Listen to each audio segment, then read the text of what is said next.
ಓಂ ಅಜ್ಞಾನತಿಮಿರಾಂಧಸ್ಯ ಜ್ಞಾನಾಂಜನಶಲಾಕಯಾ ಚಕ್ಷುರುನ್ಮೀಲಿತಂ ಯೇನ ತಸ್ಮೈ ಶ್ರೀಗುರವೇ ನಮಃ.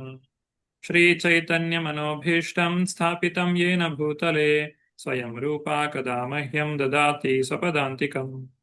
ವಂದೇಹಂ ಶ್ರೀಗುರು ಶ್ರೀಯುತಾಪದಕಮಲಂ ಶ್ರೀಗುರೂನ್ ವೈಷ್ಣವಾಂಶ್ಚ ಶ್ರೀರೂಪಂ ಸಾಗ್ರಜಾತಂ ಸಹಗಣ ರಘುನಾಥಾನ್ವಿತಂ ತಂ ಸಜೀವಂ ಸಾದ್ವೈತಂ ಸಾವಧೂತಂ ಪರಿಜನಸಹಿತಂ ಕೃಷ್ಣಚೈತನ್ಯದೇವಂ ಶ್ರೀರಾಧಾಕೃಷ್ಣಪಾದಾನ್ ಸಹಗಣ ಲಲಿತಾ ಶ್ರೀವಿಶಾಖಾನ್ವಿತಾಂಶ್ಚ. ಹೇ ಕೃಷ್ಣ ಕರುಣಾ ಸಿಂಧು ದೀನಬಂಧು ಜಗತ್ಪತೆ ಗೋಪೇಶ ಗೋಪಿಕಾಕಾಂತ ರಾಧಾಕಾಂತ ನಮೋಸ್ತುತೆ. ತಪ್ತ ಕಾಂಚನ ಗೌರಾಂಗಿ ರಾಧೆ ವೃಂದಾವನೇಶ್ವರಿ ವೃಷಭಾನುಸುತೆ ದೇವಿ ಪ್ರಣಮಾಮಿ ಹರಿಪ್ರಿಯೇ.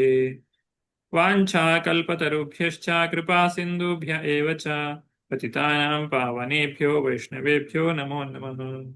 ನಮಃ ಓಂ ವಿಷ್ಣುಪಾದಾಯ ಕೃಷ್ಣಪ್ರೇಷ್ಠಾಯ ಭೂತಲೆ ಶ್ರೀಮತೆ ಭಕ್ತಿವೇದಾಂತ ಸ್ವಾಮಿನಿತಿ ನಾಮಿನೇ. ನಮಸ್ತೆ ಸಾರಸ್ವತೆ ದೇವೆ ಗೌರವಾಣಿ ಪ್ರಚಾರಿಣೆ ನಿರ್ವಿಶೇಷ ಶೂನ್ಯವಾದಿ ಪಾಶ್ಚಾತ್ಯ ದೇಶತಾರಿಣೆ. ಜಯೋ ಶ್ರೀಕೃಷ್ಣ ಚೈತನ್ಯ ಪ್ರಭೋ ನಿತ್ಯಾನಂದ ಶ್ರೀ ಅದ್ವೈತ ಗದಾಧರ ಶ್ರೀವಾಸಾದಿ ಗೌರ ಭಕ್ತ ವೃಂದ. ಹರೇ ಕೃಷ್ಣ ಕೃಷ್ಣ ಕೃಷ್ಣ ಹರೇ ಹರೇ ಹರೇ ರಾಮ ರಾಮ ರಾಮ ಹರೇ ಹರೇ.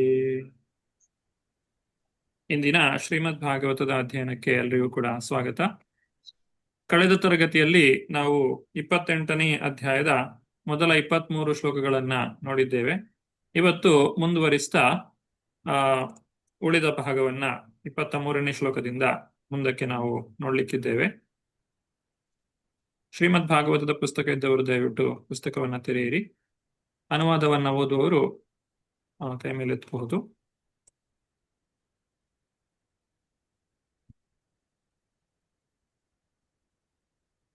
ಶ್ರೀಮದ್ ಭಾಗವತ ಸ್ಕಂದ 3 ಅಧ್ಯಾಯ 28 ಶ್ಲೋಕ 23.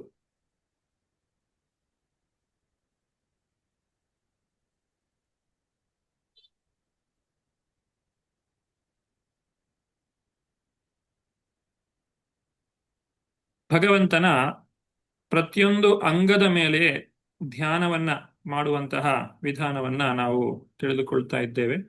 ಅಷ್ಟಾಂಗ ಯೋಗದ ಒಂದು ಭಾಗವಾಗಿ ಧ್ಯಾನ ಮತ್ತು ಸಮಾಧಿ, ಧಾರಣ ಧ್ಯಾನ ಸಮಾಧಿ. ಆ ಧ್ಯಾನದಲ್ಲಿ ಯಾವ ರೀತಿಯಾಗಿ ಭಗವಂತನಲ್ಲಿ ಧ್ಯಾನವನ್ನ ಮಾಡಬೇಕು. ಧ್ಯಾನ ಅಂತ ಹೇಳಿದ್ರೆ ಯಾವುದೋ ಶೂನ್ಯದಲ್ಲಿ ಧ್ಯಾನ ಅಲ್ಲ, ಭಗವಂತನ ಪ್ರತಿಯೊಂದು ಅವಯವದ ಮೇಲೆ ಧ್ಯಾನ.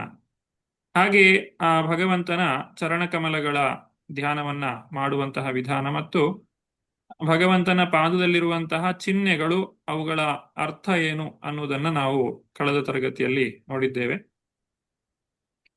ಈಗ ಅದನ್ನೇ ಮುಂದುವರಿಸ್ತಾ ಆ ಭಗವಂತನ ಪಾದಕಮಲಗಳ ಮಹಿಮೆಗಳನ್ನ ನಾವು ಮಹಿಮೆಯಿಂದಲೇ ಶುರು ಮಾಡ್ತಾ ಹಾಗೆ ಮತ್ತೆ ಭಗವಂತನ ಪ್ರತಿಯೊಂದು ಅವಯವಗಳನ್ನ ಧ್ಯಾನಿಸ್ತಾ ಮೇಲಕ್ಕೆ ಸಾಗುವಂತಹದ್ದು.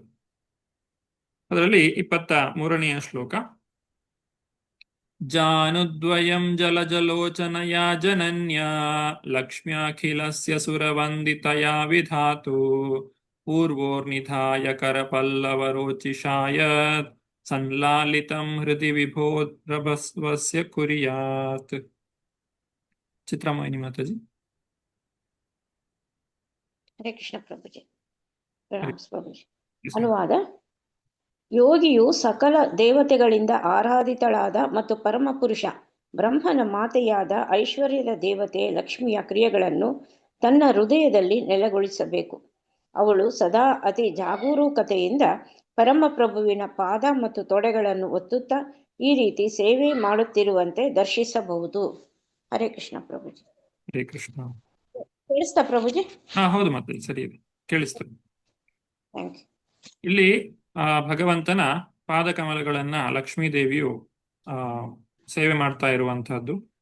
ಭಗವಂತನ ಅಂಗಾಂಗಗಳನ್ನ ನೆನಪಿಸಿಕೊಳ್ಳಿಕ್ಕೆ ಅಥವಾ ಧ್ಯಾನ ಮಾಡಲಿಕ್ಕೆ ಸುಲಭವಾದಂತಹ ವಿಧಾನ ಅಥವಾ ಒಂದು ಸರಿಯಾದಂತಹ ವಿಧಾನ ಹೇಗೆ ಅಂತ ಹೇಳಿದ್ರೆ, ಆ ಅಂಗದ ಬಗ್ಗೆ ಇರುವಂತಹ ಯಾವುದಾದ್ರೂ ಭಗವಂತನ ಲೀಲೆಗಳನ್ನ ನೆನಪು ಮಾಡಿಕೊಂಡ್ರೆ ಇನ್ನೂ ಸುಲಭವಾಗಿ ನಮಗೆ ಧ್ಯಾನ ಮಾಡಲಿಕ್ಕೆ ಸಾಧ್ಯವಾಗ್ತದೆ.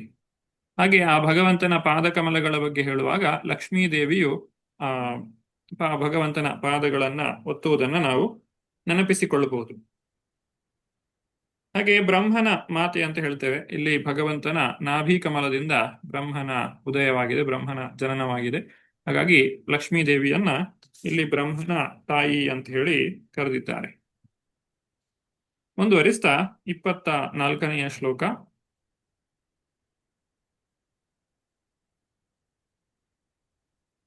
ಊರು ಸುಪರ್ಣ ಭುಜಯೋಧಿ ಶೋಭಮಾನ ಊರು ಸುಪರ್ಣ ಭುಜಯೋರಧಿ ಶೋಭಮಾನ ಓಜೋ ನಿಧಿ ಅತಸಿ ಕಾಕುಸುಮವ ಮಾವಭಾಸೌ ವ್ಯಾಲಂಬಿ ಪೀತವರವಾಸಸಿ ವರ್ತಮಾನ ಕಾಂಚೀ ಕಲಾಪ ಪರಿರಿಂಭಿ ನಿತಂಬ ಬಿಂಬಂ.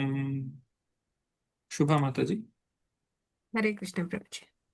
ಅನುವಾದ ಶ್ರೀಲ ಪ್ರಭುಪಾದರಿಂದ ಶ್ರೀಲ ಪ್ರಭುಪಾದರಿಗೆ ಜಯವಾಗಲಿ. ಅನಂತರ ಯೋಗಿಯು ಸಕಲ ಶಕ್ತಿಯ ನಿಧಿಯಾದ ದೇವೋತ್ತಮ ಪರಮಪುರುಷನ ತೊಡೆಗಳಲ್ಲಿ ತನ್ನ ಮನಸ್ಸನ್ನು ಇರಿಸಿ ಧ್ಯಾನ ಮಾಡಬೇಕು. ಭಗವಂತನ ತೊಡೆಗಳು ಅಗಸೆ ಹೂವಿನ ಕಾಂತಿಯಂತೆ ಶ್ವೇತನೀಲ ಮತ್ತು ಭಗವಂತನು ಗರುಡನ ಭುಜಗಳ ಮೇಲೆ ಆರೂಢನಾದಾಗ ಅವು ಬಹು ಶೋಭಾಯಮಾನವಾಗಿ ಕಾಣುತ್ತವೆ. ಯೋಗಿಯು ಹೊಳೆಯುವ ಮತ್ತು ಹಿಮ್ಮಡಿಗಳವರೆಗೆ ವಿಸ್ತರಿಸಿರುವ ಹಳದಿ ರೇಷ್ಮೆ ವಸ್ತ್ರದ ಮೇಲೆ ತೊಟ್ಟಿರುವ ಒಡ್ಯಾಣದಿಂದ ಸುತ್ತುವರಿಯಲ್ಪಟ್ಟಿರುವ ಅವನ ದಂಡು ವಗನಗಳನ್ನು ಧ್ಯಾನಿಸಬೇಕು. ಹರೇ ಕೃಷ್ಣ. ಇಲ್ಲಿ ಅಗಸೆ ಹೂ ಅಂತ ಹೇಳಿದ್ರೆ ನೀಲ ಬಣ್ಣದ ಹೂವಾಗಿದೆ. ಆ ನೀಲ ಬಣ್ಣದ ರೀತಿಯಲ್ಲಿಯೇ ಆ ಭಗವಂತನ ಆಧ್ಯಾತ್ಮಿಕವಾದಂತಹ ಶರೀರವು ಹಾಗೆ ಆ ಒಂದು ನೀಲ ವರ್ಣವನ್ನ ಹೊಂದಿರುವಂಥದ್ದು. ಅದರ ಮೇಲೆ ಹಳದಿ ರೇಷ್ಮೆ ವಸ್ತ್ರವನ್ನ ಭಗವಂತನು ತೊಟ್ಟಿದ್ದಾನೆ. 25 ನಾಭಿಹೃದಂ ಭುವನ ಕೋಶ ಗುಹೋದರಸ್ಥಂ ಯತ್ರಾತ್ಮಯೋನಿಧಿಷಣಾಖಿಲ ಲೋಕ ಪದ್ಮಂ ವ್ಯೂಢಂ ಹರಿಣ್ಮಣಿ ವೃಷನಸ್ತನಯೋರಮುಷ್ಯ ಧ್ಯಾಯೇದ್ವಯಂ ವಿಶದಹಾರಮಯೂಖ ಗೌರಂ. ಉಮಾ ಕುಲಕರ್ಣಿ ಮಾತಾಜಿ. ಹರೇ ಕೃಷ್ಣ ಪ್ರಭುಜಿ. ಅನುವಾದ ಪ್ರಭುಪಾದರಿಂದ ಪ್ರಭುಪಾದ್ಗಿದೆ. ಯೋಗಿಯು ಅನಂತರ ಭಗವಂತನ ಉದರ ಮಧ್ಯದಲ್ಲಿರುವ ಚಂದ್ರ ಸಮಾನವಾದ ನಾಭಿಯನ್ನು ಧ್ಯಾನ ಮಾಡಬೇಕು. ಸಕಲ ಬ್ರಹ್ಮಾಂಡಕ್ಕೆ ಆಧಾರವಾದ ಅವನ ನಾಭಿಯಿಂದ ನಾನಾ ಗೃಹ ವ್ಯೂಹಗಳು ಪದ್ಮನಾಳವು ಉದಯಿಸಿತು. ಪದ್ಮವು ಪ್ರಥಮ ಸೃಷ್ಟ ಜೀವಿಯಾದ ಬ್ರಹ್ಮನ ನಿವಾಸ. ಅದೇ ರೀತಿಯಲ್ಲಿ ಯೋಗಿಯು ಭಗವಂತನ ಸ್ತನಾಚೂಚುಕಗಳಲ್ಲಿ ಮನಸ್ಸನ್ನು ಕೇಂದ್ರೀಕರಿಸಬೇಕು. ಅವು ಅತ್ಯಂತ ಮನೋಹರವಾದ ಮರಕತ ಮಣಿಗಳ ಜೋಡಿಯನ್ನು ಹೋಲುತ್ತವೆ ಮತ್ತು ಅವು ಅವನ ಎದೆಯಲ್ಲಿರುವ ಕ್ಷೀರವರ್ಣದ ಮುತ್ತಿನ ಹಾರದ ಕಿರಣಗಳ ನಿಮಿತ್ತವಾಗಿ ಬಿಳಿಯಾಗಿ ತೋರುತ್ತದೆ. ಹರೇ ಕೃಷ್ಣ ಪ್ರಭುಜಿ. ಹರೇ ಕೃಷ್ಣ. ನಾಭಿ, ಭಗವಂತನ ನಾಭಿಯು ಇಡೀ ಒಂದು ಬ್ರಹ್ಮಾಂಡಕ್ಕೆ ಆಧಾರವಾಗಿರುವಂತಹದ್ದು. ಭಗವಂತನ ನಾಭಿ ಕಮಲದಿಂದ ಬ್ರಹ್ಮನ ಉದಯವಾದ ನಂತರ ಆ ನಾಭಿ ಒಂದು ಕಮಲದ ದಳದಲ್ಲಿ 14 ಲೋಕಗಳಿವೆ. ಹಾಗಾಗಿ ಆ ಒಂದು ನಾಭಿ ಕಮಲ ಎಲ್ಲ ಸೃಷ್ಟಿಗೂ ಕೂಡ ಮೂಲವಾಗಿರುವಂತಹದ್ದು. ಒಂದು ಮಗುವು ಕೂಡ ತನ್ನ ನಾಭಿಯ ಮುಖಾಂತರವಾಗಿ ತಾಯಿಯ ಜೊತೆಗೆ ಸಂಪರ್ಕವನ್ನ ಹೊಂದಿರ್ತದೆ. ಅದೇ ರೀತಿ ಈ ಒಂದು ಬ್ರಹ್ಮಾಂಡವು ಭಗವಂತನ ನಾಭಿಯ ಮುಖಾಂತರ ಆ ಒಂದು ಭಗವಂತನ ಜೊತೆಗೆ ಸಂಬಂಧವನ್ನ ಹೊಂದಿರುವಂತಹದ್ದು. 26 ವಕ್ಷೋಧಿವಾಸ ಮೃಷಭಸ್ಯ ಮಹಾವಿಭೂತೆ ಪುಂಸಾಂ ಮನೋನಯನ ನಿವೃತ್ತಿ ಮಾಧಧಾನಂ ಕಂಠಂ ಚ ಕೌಸ್ತುಭಮಣೇರಧಿಭೂಷಣಾರ್ಥಂ ಕುರ್ಯಾನ್ ಮನಸ್ಯ ಕಿಲ ಲೋಕ ನಮಸ್ಕೃತಸ್ಯ. ಚಿತ್ರಮೋಹಿನಿ ಮಾತಾಜಿ. ಕೃಷ್ಣ ಪ್ರಭುಜಿ. ಎಸ್ ಮಾತಾಜಿ. ಯೋಗಿಯು ಅನಂತರ ಮಹಾಲಕ್ಷ್ಮೀ ದೇವಿಯ ನಿವಾಸವಾದ ದೇವೋತ್ತಮ ಪರಮಪುರುಷನ ವಕ್ಷಸ್ಸನ್ನು ಧ್ಯಾನಿಸಬೇಕು. ಭಗವಂತನ ವಕ್ಷಸ್ಸು ಮನಸ್ಸಿಗೆ ಸಕಲ ದಿವ್ಯಾನಂದದ ಮೂಲ ಮತ್ತು ಕಣ್ಣುಗಳಿಗೆ ಪೂರ್ಣ ತೃಪ್ತಿದಾಯಕ. ಆಮೇಲೆ ಯೋಗಿಯು ಸಕಲ ಬ್ರಹ್ಮಾಂಡದಿಂದಲೂ ಪೂಜಿತನಾದ ದೇವೋತ್ತಮ ಪುರುಷನ ಕಂಠವನ್ನು ಮನಸ್ಸಿನಲ್ಲಿ ಧ್ಯಾನಿಸಬೇಕು.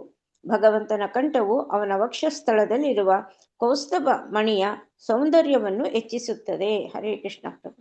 ಹರೇ ಕೃಷ್ಣ. ಇಲ್ಲಿ ಭಗವಂತನ ಆ ಭೂಷಣ ಭೂಷಣಾಂಗಂ ಅಂತ ಹೇಳ್ತಾರೆ. ಭೂಷಣಕ್ಕೆ ಭಗವಂತನು ಭೂಷಣನಾಗಿದ್ದಾನೆ.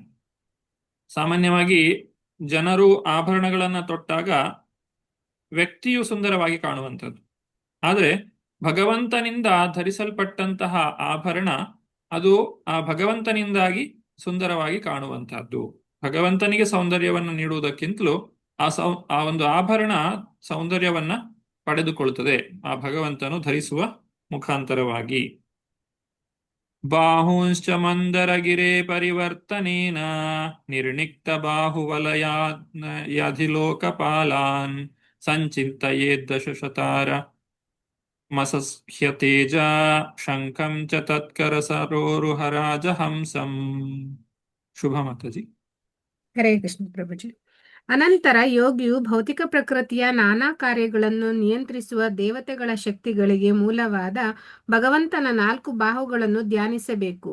ಬಳಿಕ ಯೋಗಿಯು ಸುತ್ತುವ ಮಂದರ ಪರ್ವತದಿಂದ ಮೆರುಗು ಪಡೆದ ಭುಜಾಭರಣಗಳನ್ನು ಧ್ಯಾನಿಸಬೇಕು. ಅಲ್ಲದೆ ಯೋಗಿಯು ಕಣ್ಣು ಕೋರೈಸುವ ಕಾಂತಿಯುಳ್ಳ 1000 ಅರಗಳುಳ್ಳ ಭಗವಂತನ ಸುದರ್ಶನ ಚಕ್ರವನ್ನು ಧ್ಯಾನಿಸಬೇಕು ಮತ್ತು ಅವನ ಕಮಲದಂತಹ ಕೈಯಲ್ಲಿ ಹಂಸದಂತೆ ಶೋಭಿಸುವ ಶಂಖವನ್ನು ಕೂಡ ಧ್ಯಾನಿಸಬೇಕು. ಹರೇ ಕೃಷ್ಣ. ಹರೇ ಕೃಷ್ಣ. ಭಾವಾರ್ಥದಲ್ಲಿ ಶ್ರೀಲ ಪ್ರಭುಪಾದರು ಈ ಎಲ್ಲ ಅಂಗಗಳಿಗೆ ಸಂಬಂಧಪಟ್ಟಂತಹ ಒಂದೊಂದು ವಿಚಾರಗಳನ್ನ ತಿಳಿಸ್ತಾ ಇದ್ದಾರೆ. ಭಗವಂತನು ಯಾವ ರೀತಿಯಾಗಿ ಆ ಒಂದು ದಾನವರು ಸಮುದ್ರ ಮಂಥನದ ಸಮಯದಲ್ಲಿ ಭಗವಂತನು ಮಂದರ ಪರ್ವತವನ್ನ ತಾನು ಕೂರ್ಮ ರೂಪ ಅವತಾರವನ್ನ ತಾಳಿ ಅದಕ್ಕೆ ಆಧಾರವಾಗಿ ನಿಂತಿದ್ದ. ಆಗ ಆ ಭಗವಂತನಿಗೆ ಆ ಒಂದು ಕಡೆಗೋಲು ಏನಿದೆ ಮಂದರ ಪರ್ವತ, ಅದು ಭಗವಂತನ ಬೆನ್ನಿಗೆ ಒಂದು ರೀತಿಯಾದಂತಹ ಮಧುರವಾದಂತಹ ಸ್ಪರ್ಶವನ್ನ ಕೊಡ್ತಾ ಇತ್ತು. ಅದು ಅಷ್ಟು ದೊಡ್ಡ ಮಂದರ ಪರ್ವತವೇ ಆಗಿದ್ರೂ ಕೂಡ ಭಗವಂತನು ಅದನ್ನ ಬಹಳ ಸುಲಭವಾಗಿ ಎತ್ತಿ ಹಿಡಿದಿದ್ದಾನೆ. ಹೀಗೆ ಆ ಭಗವಂತನ ಒಂದೊಂದು ಅಂಗದ ವಿವರಣೆಯನ್ನು ಇಲ್ಲಿ ಕೊಡ್ತಾ ಇದ್ದಾರೆ. ಹಾಗೆ ಬ್ರಹ್ಮ ಸಂಹಿತೆಯಲ್ಲಿ ತಿಳಿಸಿದಂತೆ ಅಂಗಾನಿ ಯಸ್ಯ ಸಕಲೇಂದ್ರಿಯ ವೃತ್ತಿಮಂತಿ, ಭಗವಂತನ ಒಂದೊಂದು ಅಂಗಗಳು ಪ್ರತಿಯೊಂದು ಅಂಗದ ಕಾರ್ಯವನ್ನು ಕೂಡ ಮಾಡಲಿಕ್ಕೆ ಸಾಧ್ಯವಿದೆ. ಹಾಗಾಗಿ ಭಗವಂತನು ದಿವ್ಯನಾದವನು. ನಾವು ನಮ್ಮ ಒಂದು ಅಂಗದಿಂದ ಒಂದು ಕೆಲಸವನ್ನ ಮಾಡಬಹುದು, ಕಣ್ಣಿನಿಂದ ನೋಡಬಹುದು ಅಥವಾ ಬಾಯಿಯಿಂದ ಮಾತನಾಡಬಹುದು. ಆದ್ರೆ ಭಗವಂತ ಯಾವ ಅಂಗದಿಂದಲೂ ಯಾವ ಕಾರ್ಯವನ್ನು ಕೂಡ ಮಾಡಲಿಕ್ಕೆ ಸಾಧ್ಯ ಇದೆ. 28 ಭಗವಂತನ ಒಂದು ಆಯುಧ ಈ ಕೌಮೋದಕಿ ಗದೆ. ಕೌಮೋದಕೀಂ ಭಗವತೋ ದಯಿತಾಂ ಸ್ಮರೇತ ದಿಗ್ಧಮರಾತಿ ಭಟ ಶೋಣಿತ ಕರ್ದಮೇನ ಮಾಲಾ ಮಧುವ್ರತವರೂಥ ಗಿರೋತ್ಪಗುಷ್ಟಾಂ ಚೈತ್ಯಸ್ಯ ತತ್ವಮಮಲಂ ಮಣಿಮಸ್ಯ ಕಂಠೇ. ಉಮಾಕುಲಕರ್ಣಿ ಮಾತಾಜಿ. ಹರೇ ಕೃಷ್ಣ ಪ್ರಭುಜಿ. ಅನುವಾದ ಪ್ರಭುಪಾದರಿಂದ ಪ್ರಪಾತಿದೆ.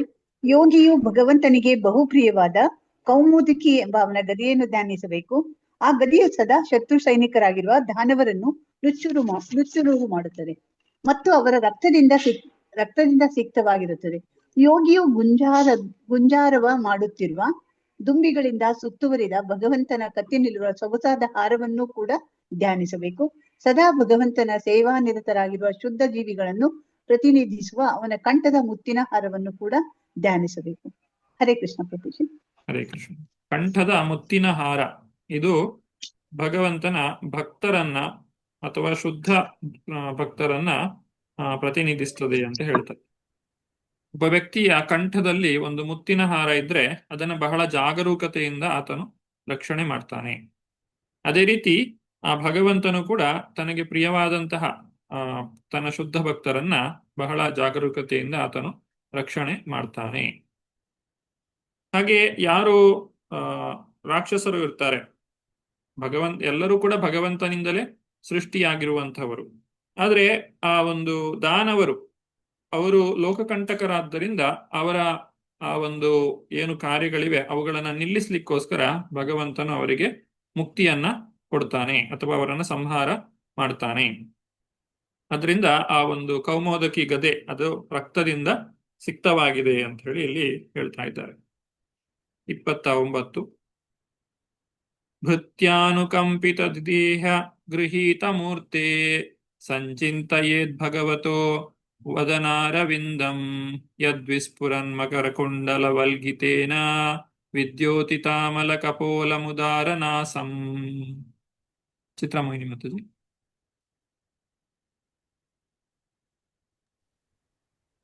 ವ್ಯಾಕುಲಿತ ಭಕ್ತರಿಗಾಗಿ ಈ ಜಗತ್ತಿನಲ್ಲಿ ಅನುಕಂಪೆಯಿಂದ ತನ್ನ ವಿವಿಧ ರೂಪಗಳನ್ನು ತೋರುವ ಭಗವಂತನ ಕಮಲದಂತಹ ವದನವನ್ನು ಯೋಗಿಯು ಧ್ಯಾನಿಸಬೇಕು. ಭಗವಂತನ ನಾಸಿಕವು ಎದ್ದು ಕಾಣುತ್ತದೆ ಮತ್ತು ಅವನ ಸ್ಫಟಿಕದಂತಹ ಕೆನ್ನೆಗಳು ಒಳೆಯುವ ಮಕರಾಕಾರದ ಕರ್ಣಕುಂಡಲಗಳ ಚಲನದಿಂದ ಪ್ರಕಾಶಗೊಂಡಿವೆ. ಹರೇ ಕೃಷ್ಣ ಪ್ರಭುಜಿ. ಹರೇ ಕೃಷ್ಣ ಮಾತಾಜಿ. ಆ ಭಗವಂತನ ದಿವ್ಯವಾದಂತಹ ಸ್ವರೂಪದ ವಿವರಣೆಯನ್ನ ಮಾಡ್ತಾ ಇದ್ದಾರೆ. ಆ ಭಗವಂತನ ರೂಪವನ್ನ ನಾವು ಚಿತ್ರಗಳಲ್ಲಿ ಕಾಣಬಹುದು. ಯಾವ ರೀತಿಯಾಗಿ ಶ್ರೀಲ ಪ್ರಭುಪಾದರು ಅವರ ನಿರ್ದೇಶನದ ಪ್ರಕಾರವಾಗಿ ಚಿತ್ರಿಸಿರುವಂತಹ ಈ ಚಿತ್ರಗಳು. ಈಗ ನಾವು ಪಾದದಿಂದ ಹಿಡಿದು ಭಗವಂತನ ಮುಖಾರವಿಂದದವರೆಗೆ ಒಂದೊಂದು ಅಂಗಗಳ ಬಗ್ಗೆ ಶ್ರೀಮದ್ ಭಾಗವತದಲ್ಲಿ ತಿಳಿಸಿರುವಂತಹ ವಿವರಣೆಯನ್ನ ತಿಳಿಯುತ್ತಾ ಬರ್ತಾ ಇದ್ದೇವೆ. ನಂತರ 30ನೆಯ ಶ್ಲೋಕ. ಯಚ್ಶ್ರೀನಿಕೇತಮಲಿಭಿ ಪರಿಸೇವ್ಯಮಾನಂ ಭೂತ್ಯಾ ಸ್ವಯಾ ಕುಟಿಲಕುಂತಲ ವೃಂದಜುಷ್ಟಂ ಮೀನದ್ವಯಾಶ್ರಯಮಧಿಕ್ಷಿಪತಜ್ಜನೇತ್ರಂ ಧ್ಯಾಯೇನ್ಮನೋಮಯ ಇದತಿತ್ತಂದ್ರಿತ ಉಲ್ಲಸದ್ಭ್ರೂ. ಶುಭ ಆರ್ಮತಜಿ. ಹರೇ ಕೃಷ್ಣ ಪ್ರಭುಜಿ. ಅನಂತರ ಯೋಗಿಯು ಮುಂಗುರುಳುಗಳಿಂದ ಶೋಭಿತವಾದ ಮತ್ತು ಕಮಲ ಸದೃಶವಾದ ಕಣ್ಣುಗಳಿಂದಲೂ ಭೂವಿಲಾಸದಿಂದಲೂ ಭೂಷಿತವಾದ ಭಗವಂತನ ಸುಂದರ ವದನವನ್ನು ಧ್ಯಾನಿಸಬೇಕು. ದುಂಬಿಗಳ ಹಿಂಡಿನಿಂದ ಮತ್ತು ಈಜುವ ಮೀನು ಜೋಡಿಯಿಂದ ಆವೃತವಾದ ಕಮಲವು ಅವನ ಮುಖಸೊಬಗಿನಿಂದ ನಾಚುತ್ತದೆ. ಹರೇ ಕೃಷ್ಣ ಪ್ರಭುಜಿ. ಹರೇ ಕೃಷ್ಣ. ತಸ್ಯಾವಲೋಕಮಧಿಕಂ ಕೃಪಯಾತಿ ಘೋರ ತಾಪತ್ರಯೋಪಶಮನಾಯ ವಿಸೃಷ್ಟಮಕ್ಷ್ಣೋ ಸ್ನಿಗ್ಧಸ್ಮಿತಾನುಗುಣಿತಂ ವಿಪುಲ ಪ್ರಸಾದಂ ಧ್ಯಾಯೇಚ್ಚಿರಂ ವಿಪುಲ ಭಾವನಯ ಗುಹ್ಯಾಯಾಂ. ಉಮಾ ಕುಲಕರ್ಣಿ ಮಾತಾಜಿ. ಹರೇ ಕೃಷ್ಣ ಪ್ರಭುಜಿ. ಅನುವಾದ ಪ್ರಭುಪಾದಿಂದ ಪ್ರಭುಪಾದಿದೆ. ಯೋಗಿಗಳು ಪೂರ್ಣ ಭಕ್ತಿಯಿಂದ ಭಗವಂತನ ಕಣ್ಣುಗಳಿಂದ ಮತ್ತೆ ಮತ್ತೆ ಸೂಸುವ ಕೃಪಾ ನೋಟಗಳನ್ನು ಧ್ಯಾನಿಸಬೇಕು. ಏಕೆಂದರೆ ಅವು ಅವನ ಭಕ್ತರ ಅತ್ಯಂತ ಭೀಕರ ತ್ರಿವಿಧ ಕ್ಲೇಶಗಳನ್ನು ಉಪಶಮನಗೊಳಿಸುತ್ತವೆ. ಅವನ ನೋಟಗಳು ಪ್ರೇಮಮಯ ಮಂದಹಾಸಗಳಿಂದ ಕೂಡಿ ಅಪಾರ ಕೃಪೆಯಿಂದ ತುಂಬಿರುತ್ತವೆ. ಹರೇ ಕೃಷ್ಣ ಪ್ರಭುಜಿ. ಹರೇ ಕೃಷ್ಣ. ಭಗವಂತನ ದರ್ಶನವನ್ನ ನಾವು ಪಡೆಯುವಾಗ ನಾವು ಭಗವಂತನ ದರ್ಶನವನ್ನ ಪಡೆಯುವುದಕ್ಕಿಂತಲೂ ಆ ಭಗವಂತನ ಕೃಪಾದೃಷ್ಟಿಗೆ ನಾವು ಪಾತ್ರರಾಗುವುದರಿಂದ ನಮಗೆ ಆ ಭಗವಂತನ ಭಕ್ತಿಯು ದೊರಕ್ತದೆ. ನಾವು ಅಂದುಕೊಳ್ತೇವೆ ನಾವು ಹೋಗಿ ಭಗವಂತನ ದಿವ್ಯವಾದಂತಹ ರೂಪವನ್ನ ಕಾಣ್ತೇವೆ ಅಂತ ಹೇಳಿ. ಅದೇ ಸಮಯಕ್ಕೆ ನಾವು ಭಗವಂತನನ್ನ ಕಾಣುವುದಕ್ಕಿಂತಲೂ ಹೆಚ್ಚು ಅಲ್ಲಿ ಪ್ರಾಮುಖ್ಯತೆ ಭಗವಂತನಿಗೆ ಭಗವಂತನ ಒಂದು ಕೃಪಾದೃಷ್ಟಿ ನಮ್ಮ ಮೇಲೆ ಬೀಳುವಂಥದ್ದು ಹೆಚ್ಚು ಮುಖ್ಯವಾಗ್ತದೆ. ಒಂದು ದೇವಸ್ಥಾನದಲ್ಲಿ ಒಬ್ಬ ಕುರುಡನು ಪ್ರತಿದಿನ ಭಗವಂತನ ದರ್ಶನವನ್ನ ಪಡೀಲಿಕ್ಕೆ ಹೋಗ್ತಾ ಇದ್ದ. ಆಗ ಒಬ್ರು ಕೇಳ್ತಾರೆ, ನಿನಗೆ ಏನೂ ಕೂಡ ಕಾಣುವುದಿಲ್ಲ, ಆದ್ರೂ ಕೂಡ ನೀನ್ ಯಾಕೆ ಭಗವಂತನ ದರ್ಶನವನ್ನು ಪಡೀಲಿಕ್ಕೆ ಇಲ್ಲಿ ಬರ್ತೀಯಾ? ನೀನಿಲ್ಲಿ ಬಂದಾಗ ನಿನಗೇನು ಕಾಣ್ತದೆ ಅಂತ. ಆಗ ಆ ಕುರುಡನು ಹೇಳ್ತಾನೆ, ನಾನು ಭಗವಂತನನ್ನು ನೋಡ್ಲಿಕ್ಕೆ ಸಾಧ್ಯ ಆಗದೆ ಇರಬಹುದು, ಆದರೆ ಭಗವಂತನಿಗೆ ನಾನು ಕಾಣ್ತೇನೆ, ಅದು ಬಹಳ ಶ್ರೇಷ್ಠ. ನಾನು ಆ ಭಗವಂತನ ಕೃಪಾದೃಷ್ಟಿಗೆ ಪಾತ್ರನಾಗ್ತೇನೆ, ಅದಕ್ಕೋಸ್ಕರ ನಾನು ಭಗವಂತನ ದರ್ಶನವನ್ನು ಪಡೀಲಿಕ್ಕೆ ಬರ್ತೇನೆ ಅಂತ ಹೇಳಿ ಆತನು ಹೇಳ್ತಾನೆ. ಹಾಗೆ ಆ ಭಗವಂತನ ಕೃಪಾದೃಷ್ಟಿಗೆ ಯಾರು ಪಾತ್ರರಾಗ್ತಾರೋ ಅವರು ತಮ್ಮ ಎಲ್ಲ ಬದ್ಧ ಜೀವನದ ಶೋಭೆಗಳನ್ನ ಕಳೆದುಕೊಳ್ತಾರೆ. ಮುಂದುವರಿಸ್ತಾ 32ನೆಯ ಶ್ಲೋಕ. ಹಾಸಂ ಹರೇರವನತ್ತ ಕಿಲ ಲೋಕ ತೀವ್ರ ಶೋಕಾಶ್ರುಸಾಗರ ವಿಶೋಷಣ ಮೃತ್ಯುದಾರಂ ಸಮ್ಮೋಹನಾಯ ರಚಿತಂ ನಿಜ ಮಾಯಯಾಸ್ಯ ಭ್ರೂಮಂಡಲಂ ಮುನಿಕೃತೆ ಮಕರಧ್ವಜಸ್ಯ. ಚಿತ್ರಮೋಹಿನಿ ಮತ್ತು ವಾದ. ಯೋಗಿಯು ಅದೇ ಪ್ರಕಾರ ಶ್ರೀಹರಿಯ ಅತ್ಯುದ್ಧಾರ ಮಂದಹಾಸವನ್ನು ಧ್ಯಾನಿಸಬೇಕು. ಆ ಮಂದಹಾಸವು ಅವನಿಗೆ ಶರಣಾಗತರಾದ ಎಲ್ಲರ ತೀವ್ರ ದುಃಖದಿಂದುಂಟಾದ ಕಣ್ಣೀರಿನ ಕಡಲನ್ನು ಒಣಗಿಸುತ್ತದೆ. ಯೋಗಿಯು ಭಗವಂತನ ಭ್ರೂಮಂಡಲಗಳನ್ನು ಕೂಡ ಧ್ಯಾನಿಸಬೇಕು. ಅವು ಋಷಿಗಳ ಒಳಿತಿಗಾಗಿ ಕಾಮದೇವನನ್ನು ಸಂಮೋಹಗೊಳಿಸಲು ಅವನ ಅಂತರಂಗದಿಂದ ವ್ಯಕ್ತವಾದವು. ಹರೇ ಕೃಷ್ಣ ಪ್ರಭುಜಿ. ಹರೇ ಕೃಷ್ಣ. ಭಗವಂತನ ಭ್ರೂ, ಈ ಹುಬ್ಬುಗಳ ಮೇಲೆ ಯಾರು ಧ್ಯಾನವನ್ನ ಮಾಡ್ತಾರೋ ಅವರು ಕಾಮದೇವನ ಒಂದು ಬಾಣಕ್ಕೆ ಅಥವಾ ಆ ಒಂದು ಕಾಮದೇವನ ಪ್ರಭಾವಕ್ಕೆ ಒಳಗಾಗುವುದಿಲ್ಲ.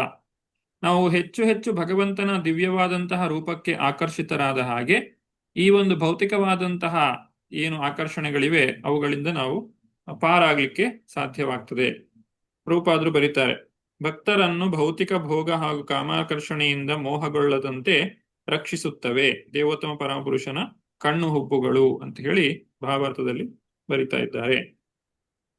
33ನೇ ಶ್ಲೋಕ. ಧ್ಯಾನಾಯನಂ ಪ್ರಹಸಿತಂ ಬಹುಲಾಧರೋಷ್ಟ ಭಾಸಾರುಣಾಯಿತ ತನುದ್ವಿಜ ಕುಂದ ಪಂಕ್ತಿ ಧ್ಯಾಯೇತ್ ಸ್ವದೇಹ ಕುಹರೇ ವಸಿತಸ್ಯ ವಿಷ್ಣೋ ಭಕ್ತ್ಯಾ ಆರ್ದ್ರಯಾ ಅರ್ಪಿತಮನ ಪೃಥಕ್ ದಿದೃಕ್ಷೇತ್. ಶುಭ ಮಾತಾಜಿ. ಹರೇ ಕೃಷ್ಣ ಪ್ರಭುಜಿ. ಅನುವಾದ. ಪ್ರೀತಿ ವಾತ್ಸಲ್ಯಗಳಿಂದ ತುಂಬಿದ ಭಕ್ತಿಯಿಂದ ಯೋಗಿಯು ತನ್ನ ಹೃದಯ ಗುಹೆಯಲ್ಲಿ ಶ್ರೀ ವಿಷ್ಣುವಿನ ನಗೆಯನ್ನು ಧ್ಯಾನಿಸಬೇಕು. ಶ್ರೀ ವಿಷ್ಣುವಿನ ನಗೆಯು ಎಷ್ಟು ಆಕರ್ಷಿತವಾಗಿದೆ ಎಂದರೆ ಅದನ್ನು ಸುಲಭವಾಗಿ ಧ್ಯಾನಿಸಬಹುದು. ಭಗವಂತನು ನಗುವಾಗ ಅವನ ಸಣ್ಣ ಹಲ್ಲುಗಳನ್ನು ವ್ಯಕ್ತಿಯು ಕಾಣಬಹುದು. ಅವು ಅವನ ತುಟಿಗಳ ಶೋಭೆಯಿಂದ ಕೆಂಪಾದ ಮಲ್ಲಿಗೆಯ ಮೊಗ್ಗುಗಳನ್ನು ಹೋಲುತ್ತವೆ. ವಿಷ್ಣುವಿನ ಮಂದಹಾಸಕ್ಕೆ ಮನಸ್ಸನ್ನು ಆಕರ್ಷಿಸಿದ ಬಳಿಕ ಯೋಗಿಯು ಬೇರೆ ಏನನ್ನೂ ನೋಡಲು ಬಯಸಕೂಡದು. ಹರೇ ಕೃಷ್ಣ ಪ್ರಭುಜಿ. ಹರೇ ಕೃಷ್ಣ. ಈ ರೀತಿ ನಾವು ಒಂದು ಸಲ ನಮ್ಮ ಮನಸ್ಸನ್ನ ಭಗವಂತನಲ್ಲಿ ನಿಲ್ಲಿಸಲಿಕ್ಕೆ ಸಾಧ್ಯವಾದ್ರೆ ನಂತರ ನಾವು ಈ ಭೌತಿಕವಾದಂತಹ ಯಾವುದಕ್ಕೂ ಕೂಡ ಆಕರ್ಷಿತರಾಗುವುದಿಲ್ಲ. ಯಾಕಂದ್ರೆ ಯಾವಾಗ ನಮಗೆ ಉತ್ತಮವಾದದ್ದು ದೊರಕ್ತದೋ ಆಗ ಅಧಮವಾದದ್ದನ್ನು ನಾವು ಸುಲಭವಾಗಿ ಬಿಡಲಿಕ್ಕೆ ಸಾಧ್ಯವಾಗ್ತದೆ. ನಾವು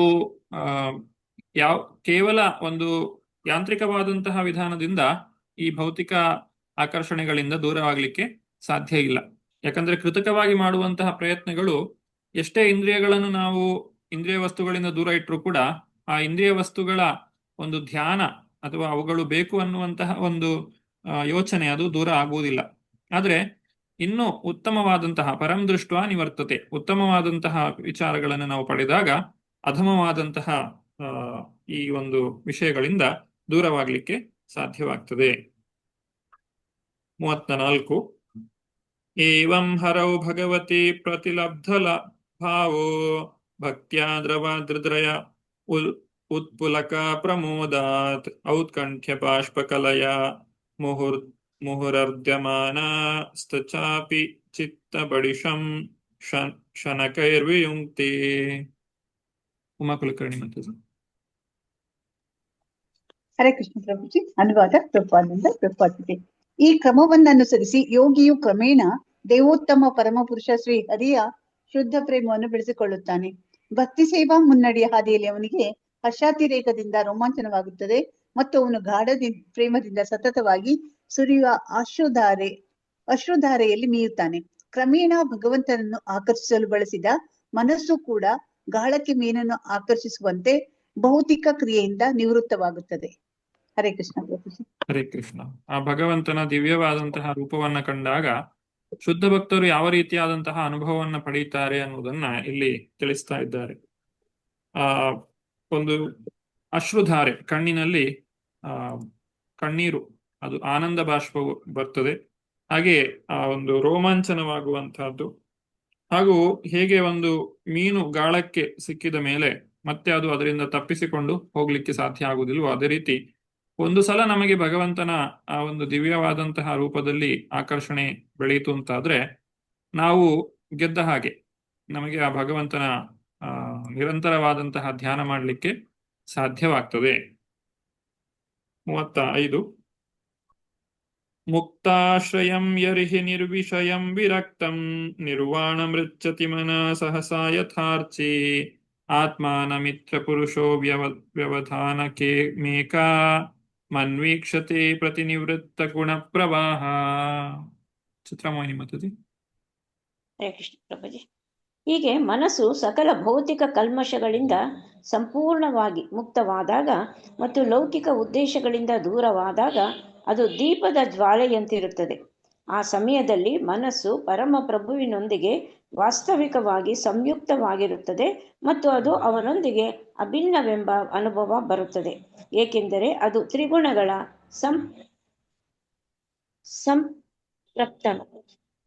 ಸಂಪೃಕ್ತ ಪ್ರವಾಹದಿಂದ ಮುಕ್ತವಾಗಿರುತ್ತದೆ. ಹರೇ ಕೃಷ್ಣ ಪ್ರಭುಜಿ. ಹರೇ ಕೃಷ್ಣ. ಮನಸ್ಸಿನ ಕಾರ್ಯ ಬೇಕು ಮತ್ತೆ ಬೇಡಗಳು. ಮನಸ್ಸು ಏನನ್ನಾದ್ರೂ ನೋಡಿದ್ರೆ ಇದು ನನಗೆ ಬೇಕು ಅಂತ ಹೇಳ್ತದೆ ಅಥವಾ ಬೇಡ ಅಂತ ಹೇಳುವಂಥದ್ದು. ಆದ್ರೆ ಇವುಗಳನ್ನ ದೂರ ಮಾಡುವಂಥದ್ದು ಅಥವಾ ಭೌತಿಕ ವಿಚಾರಗಳಿಗಿಂತ ಆಧ್ಯಾತ್ಮಿಕ ವಿಚಾರಗಳಲ್ಲಿ ಮನಸ್ಸನ್ನು ನಿಲ್ಲಿಸುವುದರಿಂದ ವ್ಯಕ್ತಿಯು ನಿರ್ವಾಣ ಹಂತ ಅಂತ ಹೇಳ್ತಾರೆ ಇಲ್ಲಿ. ದೇವೋತ್ತಮ ಪರಮಪುರುಷನ ಇಚ್ಛೆಗಳೊಂದಿಗೆ ಮನಸ್ಸಿನ ಒಗ್ಗೂಡುವಿಕೆ, ಇದನ್ನ ನಿರ್ವಾಣ ಅಥವಾ ಮನಸ್ಸನ್ನು ಭಗವಂತನೊಂದಿಗೆ ಐಕ್ಯಗೊಳಿಸುವುದು ಅಂತ ಹೇಳಿ ಇಲ್ಲಿ ತಿಳಿಸ್ತಾ ಇದ್ದಾರೆ. 36 ಸೋಪ್ಯೇತ್ತಯ ಚರಮಯ ಮನಸೋ ನಿವೃತ್ಯ ತಸ್ಮಿನ್ ಮಹಿರ್ಮವಸಿತ ಸುಖ ದುಃಖ ಬಾಹ್ಯೇ ಹೇತುತ್ವಮಭ್ಯಸತಿ ಕರ್ತರಿ ದುಃಖಯೋರ್ಯತ್ ಸ್ವಾತ್ಮನ್ ವಿಧತ್ತ ಉಪಲಬ್ಧ ಪರಾತ್ಮಕಾಷ್ಟ. ಶುಭ ಮಾತಾಜಿ. ಹರೇ ಕೃಷ್ಣ ಪ್ರಭುಜಿ. ಅನುವಾದ: ಹೀಗೆ ಅತ್ಯುನ್ನತ ಪಾರಮಾರ್ಥಿಕ ಹಂತದಲ್ಲಿ ನಿಂತಾಗ ಮನಸ್ಸು ಎಲ್ಲ ಭೌತಿಕ ಪ್ರತಿಕ್ರಿಯೆಗಳಿಂದ ಸ್ಥಗಿತಗೊಳ್ಳುತ್ತದೆ ಮತ್ತು ಎಲ್ಲ ಭೌತಿಕ ಸುಖ ದುಃಖ ಕಲ್ಪನೆಗಳಿಗೆ ಅತೀತವಾಗಿ ಸ್ವವೈಭವದಲ್ಲಿ ನೆಲೆಯೂರುತ್ತದೆ. ಆ ಸಮಯದಲ್ಲಿ ಯೋಗಿಯು ದೇವೋತ್ತಮ ಪರಮಪುರುಷನೊಂದಿಗೆ ತನ್ನ ಸಂಬಂಧದ ಸತ್ಯವನ್ನು ಸಾಕ್ಷಾತ್ಕರಿಸಿಕೊಳ್ಳುತ್ತಾನೆ. ಆಗ ತನ್ನ ಮೇಲೆ ಆರೋಪಿಸಿಕೊಂಡಿದ್ದ ಸುಖ ದುಃಖಗಳು ಮತ್ತು ಅವುಗಳ ಪ್ರಕ್ರಿಯೆಗಳನ್ನು ನಿಜವಾಗಿ ಅವಿದ್ಯೆಯ ಕಾರ್ಯವಾದ ಮಿಥ್ಯಾಹಂಕಾರ ನಿಮಿತ್ತವಾದವು ಎಂಬುದನ್ನು ಕಂಡುಕೊಳ್ಳುತ್ತಾನೆ. ಹರೇ ಕೃಷ್ಣ. ಹರೇ ಕೃಷ್ಣ. ವ್ಯಕ್ತಿಯು ತನ್ನ ನಿಜವಾದಂತಹ ಸ್ಥಾನ ಏನು ಅನ್ನೋದನ್ನ ಅರ್ಥ ಮಾಡಿಕೊಳ್ತಾನೆ. ಮಿಥ್ಯಾ ಅಹಂಕಾರ ಯಾವುದು ನಿಜವಲ್ಲವೋ, ತಾನು ಈ ದೇಹ ಅಂತ ತಿಳ್ಕೊಳ್ಳುವಂಥದ್ದು ಅಥವಾ ಈ ದೇಹಕ್ಕೆ ಸಂಬಂಧಪಟ್ಟದ್ದೆಲ್ಲ ತನ್ನದು ಅಂತ ತಿಳ್ಕೊಳ್ಳುವಂಥದ್ದು, ಇದೆಲ್ಲ ಮಿಥ್ಯಾ ಅಹಂಕಾರ ಅಂತ ಹೇಳಿ ಅನ್ನಿಸಿಕೊಳ್ತದೆ. ಈ ರೀತಿ ಇನ್ನು ಒಂದು 8 ನಿಮಿಷದಲ್ಲಿ ಝೂಮ್ ಕಾಲ್ ಕಟ್ ಆಗ್ಬೋದು. ಮತ್ತೆ ಎಲ್ಲರೂ ಕೂಡ ಜಾಯಿನ್ ಆಗಿ. ಈ ರೀತಿ ಆ ಒಂದು ವ್ಯಕ್ತಿಯು ತನ್ನ ನಿಜವಾದಂತಹ ಅಹಂಕಾರ ಅಂದ್ರೆ ತಾನು ಜೀವರ ಸ್ವರೂಪಹಾಯ ಕೃಷ್ಣರ ನಿತ್ಯ ದಾಸ ಅನ್ನೋದನ್ನ ಅರ್ಥ ಮಾಡಿಕೊಳ್ತಾನೆ. 37 ದೇಹಂ ಚ ತಂ ನ ಚರಮಾಸ್ಥಿತಂ ವಾ ಸಿದ್ಧೋ ವಿಪಶ್ಯತಿ ಯತೋದ್ಭಗಮ ವತ್ಸರೂಪಂ ದೈವಾದುಪೇತಮಥ ದೈವ ವಶಾದಪೇತಂ ವಾಸೋ ಯಥಾ ಪರಿಕೃತಂ ಮದಿರಾಮ ದಾಂಧಃ. ಉಮಾ ಕುಲಕರ್ಣಿ ಮಾತಾಜಿ. ಹರೇ ಕೃಷ್ಣ ಪ್ರಭುಜಿ. ಅನುವಾದ ಪ್ರಭುಪಾದರಿಂದ ಪ್ರಭುಪಾದಿದೆ. ಮದ್ಯದಿಂದ ಮದವೇರಿದವನಿಗೆ ಮೈಮೇಲಿನ ಬಟ್ಟೆಯ ಪರಿವೇ ಇಲ್ಲದಿರುವಂತೆ ತನ್ನ ನಿಜ ಸ್ವರೂಪವನ್ನು ಪಡೆದಿರುವುದರಿಂದ ಪೂರ್ಣ ಸಾಕ್ಷಾತ್ಕೃತಾತ್ಮನಿಗೆ ಭೌತಿಕ ದೇಹದ ಪರಿವೇ ಇರುವುದಿಲ್ಲ. ಹರೇ ಕೃಷ್ಣ ಪ್ರಭುಜಿ. ಹರೇ ಕೃಷ್ಣ. ಭಗವಂತನಲ್ಲಿ ಸಂಪೂರ್ಣವಾಗಿ ತಲ್ಲೀನರಾದವರಿಗೆ ಭೌತಿಕ ಶರೀರದ ಒಂದು ಯೋಚನೆ ಇರುವುದಿಲ್ಲ. ಒಂದು ಶರೀರದ ಒಂದು ಪೋಷಣೆಯನ್ನ ಮಾಡುವುದರಲ್ಲಿ ಅವರು ಹೆಚ್ಚಿನ ಆಸಕ್ತಿಯನ್ನ ತೋರಿಸುವುದಿಲ್ಲ. ಬದಲಾಗಿ ಆ ಭಗವಂತನ ಧ್ಯಾನದಲ್ಲೇ ಅವರು ಸಂಪೂರ್ಣವಾಗಿ ಮಗ್ನರಾಗಿರ್ತಾರೆ. ಇದು ಶುದ್ಧ ಭಕ್ತರ ಲಕ್ಷಣವಾಗಿದೆ. ದೇವೋತ್ತಮ ಪರಮಪುರುಷನ ಇಚ್ಛೆಯೊಂದಿಗೆ ತನ್ನ ಮನಸ್ಸನ್ನು ಸಂಪೂರ್ಣವಾಗಿ ಜೋಡಿಸಿಕೊಂಡವನು ಮತ್ತು 100ಕ್ಕೆ 100ರಷ್ಟು ಭಗವತ್ ಸೇವೆಯಲ್ಲಿ ನಿರತನಾದವನು ತನ್ನ ದೈಹಿಕ ಬೇಡಿಕೆಗಳನ್ನು ಮರೆತು ಬಿಡುತ್ತಾನೆ. ನಾವು ಸಣ್ಣ ಮಕ್ಕಳಲ್ಲಿ ಇದನ್ನು ಕಾಣಬಹುದು ಬಹಳಷ್ಟು. ಯಾಕಂದ್ರೆ ಮಕ್ಕಳಿಗೆ ಆಟ ಇದ್ದಾಗ ಅವರಿಗೆ ಊಟ ಮಾಡುವಂತಹ ನೆನಪೇ ಬರುವುದಿಲ್ಲ, ಊಟಕ್ಕೆ ಕರೆದ್ರೂ ಕೂಡ ಬರುವುದಿಲ್ಲ. ಇದು ಒಂದು ಸಣ್ಣ ಉದಾಹರಣೆ. ಹೇಗೆ ಆ ಮಕ್ಕಳಿಗೆ ಆಟದಲ್ಲಿ ಅಷ್ಟೊಂದು ತಲ್ಲೀನತೆ, ಅವರಿಗೆ ಆಟ ಆಡಿ ಹಸಿವಾಗಿದ್ರು ಕೂಡ ಆಟವನ್ನ ಬಿಟ್ಟು ಬರಲಿಕ್ಕೆ ಮನಸ್ಸಾಗುವುದಿಲ್ಲ. ಹಾಗೆ ಭಗವಂತನ ಒಂದು ಭಕ್ತಿಯಲ್ಲಿ ಯಾರು ಸಂಪೂರ್ಣವಾಗಿ ತಲ್ಲೀನರಾಗಿರ್ತಾರೋ ಅವರು ಭೌತಿಕ ಶರೀರದ ಬೇಡಿಕೆಗಳನ್ನ ಗಮನಿಸುವುದಿಲ್ಲ. ದೇಹೋಪಿ ದೈವ ವಶಗ ಖಲು ಕರ್ಮ ಯಾವತ್ ಸ್ವಾರಂಭಕಂ ಪ್ರತಿ ಸಮೀಕ್ಷತ ಏವ ಸಾಸು ತಂ ಸ ಪ್ರಪಂಚಮಧಿರೂಢ ಸಮಾಧಿ ಯೋಗ ಸ್ವಾಪ್ನಂ ಪುನಃ ನ ಭಜತೆ ಪ್ರತಿಲಬ್ಧ ವಸ್ತು. ಚಿತ್ರಮಣಿ ಮತ್ತೆ ಹರೇ ಕೃಷ್ಣ ಪ್ರಭುಜಿ. ಅಂತಹ ಮುಕ್ತ ಯೋಗಿಯ ಶರೀರವನ್ನು ಇಂದ್ರಿಯಗಳೊಂದಿಗೆ ದೇವೋತ್ತಮ ಪರಮ ಪುರುಷನು ಅವನ ವಶಕ್ಕೆ ತೆಗೆದುಕೊಳ್ಳುತ್ತಾನೆ ಮತ್ತು ದೈವ ನಿಯತ ಕಾರ್ಯಗಳು ಮುಗಿಯುವವರೆಗೆ ಅದು ಕಾರ್ಯನಿರ್ವಹಿಸುತ್ತದೆ. ಮುಕ್ತ ಭಕ್ತನು ತನ್ನ ಸ್ವರೂಪ ಸ್ಥಿತಿಗೆ ಜಾಗೃತನಾಗಿ ಯೋಗದ ಅತ್ಯುನ್ನತ ಸಿದ್ಧಿಯಾದ ಸಮಾಧಿಯಲ್ಲಿ ಸನ್ನಿವಿಷ್ಟನಾಗಿ ಭೌತಿಕ ಶರೀರದ ಅನುಷಂಗಿಕ ಫಲಗಳನ್ನು ತನ್ನವೆಂದು ಅಂಗೀಕರಿಸುವುದಿಲ್ಲ. ಹೀಗೆ ಅವನು ತನ್ನ ದೈಹಿಕ ಕ್ರಿಯೆಗಳು ಸ್ವಪ್ನದಲ್ಲಿಯ ಶರೀರದ ಕ್ರಿಯೆಗಳೆಂಬಂತೆ ಭಾವಿಸುತ್ತಾನೆ. ಹರೇ ಕೃಷ್ಣ ಪ್ರಭುಜಿ. ಯಥಾ ಪುತ್ರಾಚ್ಚ ವಿತ್ತಾಚ್ಚ ಪೃಥಂಗತ್ಯ ಪ್ರತೀಯತೆ ಅಪ್ಯಾತ್ಮತ್ವೇನಾಭಿಮತಾ ದೇಹಾದೇ ಪುರುಷಸ್ತಥಾ. ಶುಭಮತಿ. ಹರೇ ಕೃಷ್ಣ ಪ್ರಭುಜಿ. ಅನುವಾದ. ಸಂಸಾರ ಮತ್ತು ಸಂಪತ್ತಿನ ಮೇಲಿನ ಅತಿಯಾದ ಅಭಿಮಾನದಿಂದ ವ್ಯಕ್ತಿಯು ಮಗನನ್ನು ಮತ್ತು ಸ್ವಲ್ಪ ಧನವನ್ನು ತನ್ನದೆಂದು ಭಾವಿಸುತ್ತಾನೆ ಮತ್ತು ಭೌತಿಕ ಶರೀರದ ಮೇಲಿನ ಮೋಹದಿಂದ ಅದನ್ನು ತನ್ನದೆಂದು ತಿಳಿಯುತ್ತಾನೆ. ಆದರೆ ವಾಸ್ತವಿಕವಾಗಿ ತನ್ನ ಸಂಸಾರ ಮತ್ತು ಸಂಪತ್ತು ತನ್ನಿಂದ ಬೇರೆ ಎಂದು ತಿಳಿಯುವಂತೆಯೇ ಮುಕ್ತಾತ್ಮನು ತಾನು ಮತ್ತು ತನ್ನ ಶರೀರವು ಒಂದೇ ಅಲ್ಲವೆಂದು ಅರಿತುಕೊಳ್ಳಬಹುದು. ಹರೇ ಕೃಷ್ಣ ಪ್ರಭುಜಿ. ಹರೇ ಕೃಷ್ಣ. ಇದು ಆ ಒಂದು ಯೋಗಿಯ ಮನಸ್ಥಿತಿಯಾಗಿರ್ತದೆ. ಯಾವ ರೀತಿಯಾಗಿ ತಾನು ತನ್ನ ಅಹಂಕಾರವನ್ನು ಕಳೆದುಕೊಂಡಿರ್ತಾನೆ, ಮಿಥ್ಯಾಹಂಕಾರವನ್ನು ಕಳೆದುಕೊಂಡಿರ್ತಾನೆ. ಯಥಾ ಉಲ್ಮುಖಾತ್ ವಿಸ್ಫುಲಿಂಗಾತ್ ಧೂಮಾತ್ ವಾ ಅಪಿ ಸ್ವಸಂಭವಾತ್ ಅಪಿ ಆತ್ಮತ್ವೇನ ಅಭಿಮತಾತ್ ಯಥಾಗ್ನಿ ಪೃಥಕ್ ಉಲ್ಮುಖಾತ್. ಉಮಾ ಕುಲಕರ್ಣಿ ಮಾತಾಜಿ. ಹರೇ ಕೃಷ್ಣ ಪ್ರಭುಜಿ. ಅನುವಾದ ಪ್ರಭುಪಾದರಿಂದ ಪ್ರಭುಪಾದಿದೆ. ಉರಿಯುವ ಬೆಂಕಿಯು ಜ್ವಾಲೆಗಳಿಂದ, ಕಿಡಿಗಳಿಂದ ಮತ್ತು ಹೊಗೆಯಿಂದ ಬೇರೆ, ಆದರೆ ಅವೆಲ್ಲವೂ ನಿಕಟ ಸಂಬಂಧವುಳ್ಳವು, ಏಕೆಂದರೆ ಅವು ಅದೇ ಉರಿಯುವ ಕಟ್ಟಿಗೆಯಿಂದ ಉತ್ಪನ್ನವಾದವು. ಹರೇ ಕೃಷ್ಣ ಪ್ರಭುಜಿ. ಹರೇ ಕೃಷ್ಣ. ಬೆಂಕಿ, ಜ್ವಾಲೆ ಮತ್ತು ಕಿಡಿಗಳಿಂದ ಬೇರೆಯಾಗಿದೆ, ಆದ್ರೂ ಅವುಗಳ ನಡುವೆ ನಿಕಟವಾದಂತಹ ಸಂಬಂಧವಿದೆ. ಇದು ಅಚಿಂತ್ಯ ಭೇದಾಭೇದ ತತ್ವ. ಇದನ್ನ 41ನೇ ಶ್ಲೋಕದಲ್ಲಿ ನಾವು ಇನ್ನಷ್ಟು ವಿವರವಾಗಿ ನೋಡಬಹುದು. ಭೂತೇಂದ್ರಿಯಾಂತಕರಣ ಭೂತ ಇಂದ್ರಿಯ ಅಂತಕರಣಾತ್ ಪ್ರಧಾನಾತ್ ಜೀವ ಸಂಹಿತಾತ್ ಆತ್ಮ ತಥಾ ಪೃಥಕ್ ದೃಷ್ಟ ಭಗವಾನ್ ಬ್ರಹ್ಮ ಸಂಹಿತಃ. ಚಿತ್ರಮಣಿ. ಹರೇ ಕೃಷ್ಣ ಪ್ರಭುಜಿ. ಪರಬ್ರಹ್ಮ ಎಂದು ಕರೆಯಲ್ಪಡುವ ದೇವೋತ್ತಮ ಪರಮ ಪುರುಷನು ದ್ರಷ್ಟಾರನು. ಅವನ ಇಂದ್ರಿಯಗಳು, ಪಂಚಭೂತಗಳು ಮತ್ತು ಪ್ರಜ್ಞೆಗಳಿಂದ ಕೂಡಿರುವ ವ್ಯಕ್ತಿ ಜೀವಿ ಅಥವಾ ಜೀವಾತ್ಮನಿಗಿಂತ ಭಿನ್ನನಾಗಿದ್ದಾನೆ. ಹರೇ ಕೃಷ್ಣ ಪ್ರಭುಜಿ. ಹರೇ ಕೃಷ್ಣ. ಇದು ಅಚಿಂತ್ಯ ಭೇದ ತತ್ವ ಅಂತ ಹೇಳಿ ಪ್ರಭುಪಾದರು ಇಲ್ಲಿ ತಿಳಿಸ್ತಾ ಇದ್ದಾರೆ. ಚೈತನ್ಯ ಮಹಾಪ್ರಭುಗಳು ನೀಡಿರುವಂತಹದ್ದು. ಶುದ್ಧ ಅದ್ವೈತ, ದ್ವೈತ ಅದ್ವೈತ, ವಿಶಿಷ್ಟಾದ್ವೈತ ಮತ್ತು ದ್ವೈತ, ಇವು 4 ವೈಷ್ಣವ ದರ್ಶನದ ಸಿದ್ಧಾಂತಗಳು, 4 ತತ್ವಗಳಾಗಿವೆ. ಈ 4 ತತ್ವಗಳು ಈ 2 ಶ್ಲೋಕಗಳಲ್ಲಿ ವಿವರಿಸಲಾಗಿದೆ. 40 ಮತ್ತೆ 41ನೇ ಶ್ಲೋಕದಲ್ಲಿ ಇವುಗಳನ್ನ ಇಲ್ಲಿ ನೀಡಲಾಗಿದೆ.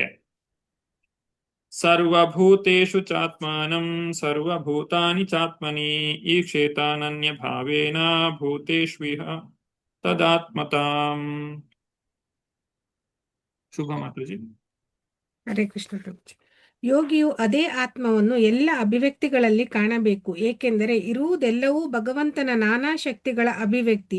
ಈ ರೀತಿಯಲ್ಲಿ ಭಕ್ತನು ಎಲ್ಲ ಜೀವಿಗಳನ್ನು ವ್ಯತ್ಯಾಸ ಮಾಡದೆ ಕಾಣಬೇಕು. ಅದು ಪರಮಾತ್ಮನ ಸಾಕ್ಷಾತ್ಕಾರ. ಹರೇ ಕೃಷ್ಣ. ಹರೇ ಕೃಷ್ಣ. ಜೀವಿಗಳಲ್ಲಿ 4 ರೀತಿಯಾದಂತಹ ಜನನಕ್ಕೆ ಕಾರಣವಾಗಿರುವಂತದ್ದು. ಅದನ್ನ ಉದ್ಭಿಜ, ಶ್ವೇದಜ, ಅಂಡಜ ಮತ್ತೆ ಜರಾಯುಜ ಅಂತ ಹೇಳಿ ಕರೀತಾರೆ. ಉದ್ಭಿಜ ಅಂತ ಹೇಳಿದ್ರೆ ಭೂಮಿಯಿಂದ ಮೊಳಕೆ ಒಡೆದು ಬರುವಂತಹ ಗಿಡ ಮರಗಳು, ಸಸ್ಯಗಳು.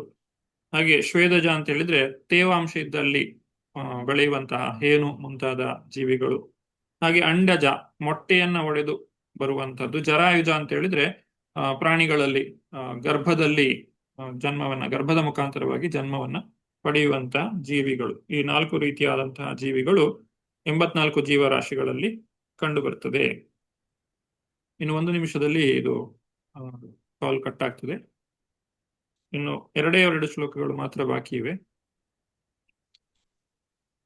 ಸ್ವಾಯೋನಿಷು ಯಥಾ ಜ್ಯೋತಿರೇಕಂ ನಾನಾ ಪ್ರತೀಯತೆ ಯೋನೀನಾಂ ಗುಣವೈಷಮ್ಯತಾತ್ಮ ಪ್ರಕೃತೌ ಸ್ಥಿತಃ. ಉಮಾ ಕುಲಕರ್ಣಿ ಮಾತಾಜಿ. ಹರೇ ಕೃಷ್ಣ ಪ್ರಭುಜಿ. ಅನುವಾದ ಪ್ರಪಾದ್ಗೆ. ಬೆಂಕಿಯು ಕಟ್ಟಿಗೆಯ ನಾನಾ ರೂಪಗಳಲ್ಲಿ ತೋರುವ ಹಾಗೆ ಪ್ರಕೃತಿ ಗುಣಗಳ ನಾನಾ ಸ್ಥಿತಿಗಳಲ್ಲಿ ಶುದ್ಧ ಚೇತನಾತ್ಮವು ನಾನಾ ಶರೀರಗಳಲ್ಲಿ ವ್ಯಕ್ತವಾಗುತ್ತದೆ. ಹರೇ ಕೃಷ್ಣ ಪ್ರಭುಜಿ. ಹರೇ ಕೃಷ್ಣ.